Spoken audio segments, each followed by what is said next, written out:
Kas ir stiprs vecis?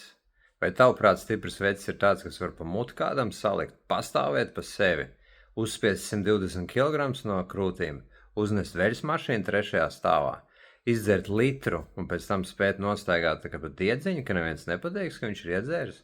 Vai tas ir stiprs vecis? Redzi, tas stiprais vecis aiziet mājās, apsēžās viens pats, un viņš jūt, ka tur iekšā kaut kas ir. Kaut kas, ko viņš negrib just, no kā viņš grib aizmukt. Un tāpēc viņam ir izdevīgi būt stipram. Tas ir viņam vajadzīgs izdzīvošanai. Un tas jau nav vai labi vai slikti, tas vienkārši tā ir.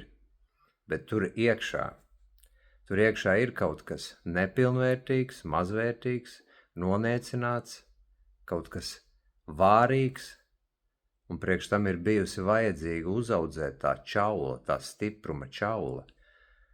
Redzi, tas vārīgais, neaizsargātais mūsos iekšā. Tas arī ir tas, kas mums traucē pa īstam dzīvot, izbaudīt dzīvi uz pilnu krūti, uzturēt labas foršas attiecības. Tev nevajag būt fiziski spēcīgam, ja tu esi morāli noturīgs, ja tev ir sabalansēta nervu sistēma un tu iekšā jūties 100% mājās. Ja tu vēlies uzzināt, kā to var sasniegt, nāc pie manis uz konsultāciju.